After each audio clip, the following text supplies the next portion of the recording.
लोगों ने कभी ऐसा सोचा है कि आप किसी भी टीचर के पास यूट्यूब में जाते हैं क्वेश्चन प्रैक्टिस करने के लिए, तो देखते हैं बहुत सारे बच्चे हैं जो क्वेश्चन का आंसर दे रहे हैं लेकिन आपसे क्वेश्चन का आंसर सॉल्व नहीं हो रहा है। ऐसा क्यों होता है पता है?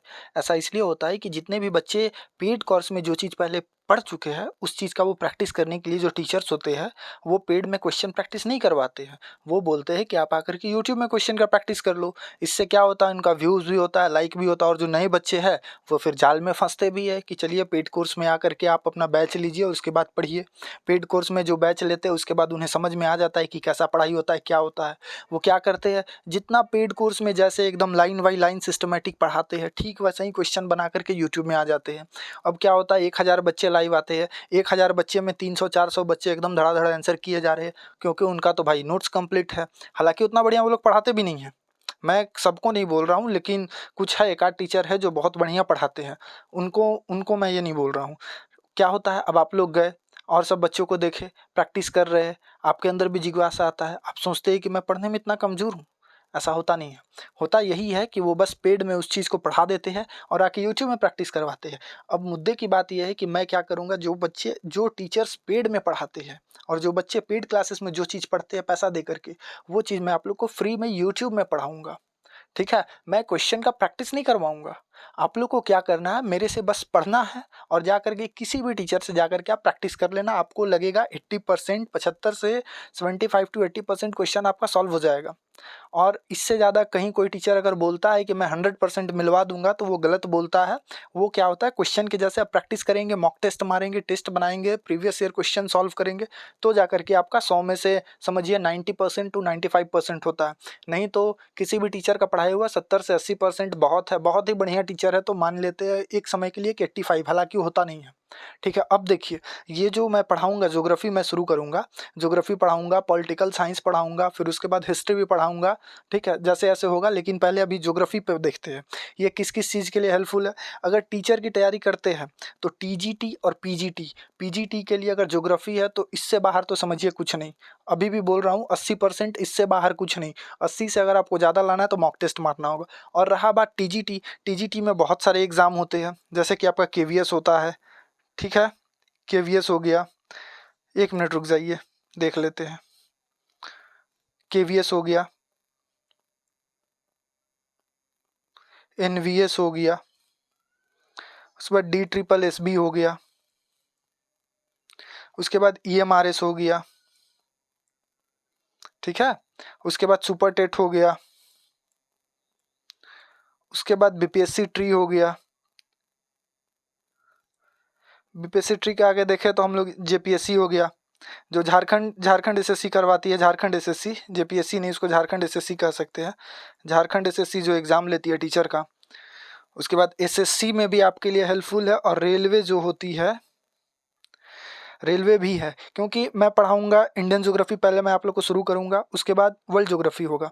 अगर टीजीटी का सिलेबस देखा जाए तो टीजीटी का सिलेबस होता है इंडियन ज्योग्राफी, कुछ कुछ वर्ल्ड ज्योग्राफी का क्वेश्चन होता है। लेकिन अगर पीजीटी की बात करें तो उसमें पूरा इंडियन ज्योग्राफी पूरा डिटेल्ड, और उसके बाद आपका पूरा का पूरा वर्ल्ड ज्योग्राफी आता है। ठीक है, मैं आप लोग को पहले इंडियन ज्योग्राफी पढ़ाऊंगा। और एक चीज़ और, मेरा जो बेस रहेगा पढ़ाने का, वो बेस रहेगा NCERT। ठीक है, कौन से क्लास 6 टू 12, इससे बाहर मैं जाऊंगा ही नहीं। हालांकि मैं पढ़ाऊंगा, ऐसा नहीं है, मान लीजिए कि अब क्लास 9th 11th उठा ले तो नदियों के बारे में देखें तो गंगा नदी के बारे में उतना डिटेल से दिया नहीं है, तो उसके लिए मैं अलग से लूसेंट हो गया, या फिर और भी बहुत सारे क्राउन है, और भी एक दो बुक है, अभी उसका नाम याद नहीं है। ठीक ना, उसका मैं हेल्प लेकर के आप लोग को वो भी मैं क्लियर करूँगा। तो अगर आप पीजीटी के लिए तो आप एकदम पूरा डिपेंडेंट रह सकते हैं, कोई दिक्कत नहीं। इंडियन वर्ल्ड ज्योग्राफी जो भी है, ह्यूमन ज्योग्राफी, ये सब भी आता है, वो सब भी हो जाएगा। और टीजीटी की बात रही तो टीजीटी में क्या आता है, क्लास 9 10th आता है, और अगर वर्ल्ड ज्योग्राफी आता है तो 6 to 8 आता है, इतना ही आता है, इससे ज़्यादा तो आता नहीं है। और अगर पीजीटी का बात रहा तो 6 से लेकर 12 तक रहा, तो मैं वो दोनों पढ़ाऊँगा। ठीक है, तो अब जैसा कि है, देखते हैं कुछ दिनों में क्लास शुरू होगा, 2 4 5 दिन के अंदर क्लास शुरू हो जाएगा। और फिर मैं एक बार बोल रहा हूँ, जो पेड बैचेज में जो चीज़ पढ़ाया जाता है वो मैं आप लोग को फ्री में दूंगा। आप लोग यहाँ पर बस केवल क्लास कर लेना, उसके बाद जाकर के किसी भी टीचर के पास क्वेश्चन प्रैक्टिस करना। 75 से 80% आपको क्वेश्चन जो है बन जाएंगे। चाहे किसी भी क्या बोलते हैं, जाकर के टेस्ट बना लेना, किसी भी साइट पे जाके सेट मार लीजिएगा, कोई भी मॉक टेस्ट, कोई भी पब्लिकेशन का बुक मंगा करके टेस्ट मारिएगा, आपका 75 से 75 से 80% जो है ज्योग्राफी का कंप्लीट हो जाएगा। ठीक है, पहले मैं पढ़ाऊँगा ये आप लोगों को टीजीटी के लिए, इसलिए क्योंकि टीजीटी का अभी देखें तो DSSS ईएमआरएस से एकदम सामने एग्जाम पड़ा हुआ है। कुछ दिन 6 महीना के अंदर आपका जेपीएससी भी होगा। तो मैं पहले इंडियन ज्योग्राफी कंप्लीट करूँगा। इंडियन ज्योग्राफी जब बढ़िया से कंप्लीट हो जाएगा उसके बाद मैं वर्ल्ड ज्योग्राफी पे आ जाऊँगा।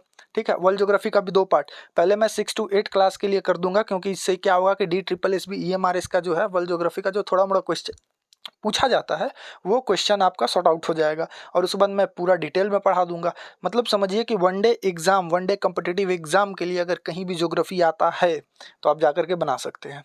हाँ, बस इसके साथ आप लोगों को करना क्या होगा कि एनसीईआरटी जैसे जैसे मैं बोलूँगा एनसीईआरटी आप लोग को बस पढ़ना होगा।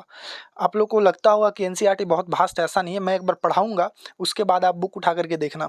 आपको समझिए कि एनसीईआरटी में जितना पॉइंट दिया हुआ है सब आपको यहाँ पर मिल जाएगा, और जब आप पढ़ोगे एनसीईआरटी तो पढ़ने में आपको मज़ा आएगा।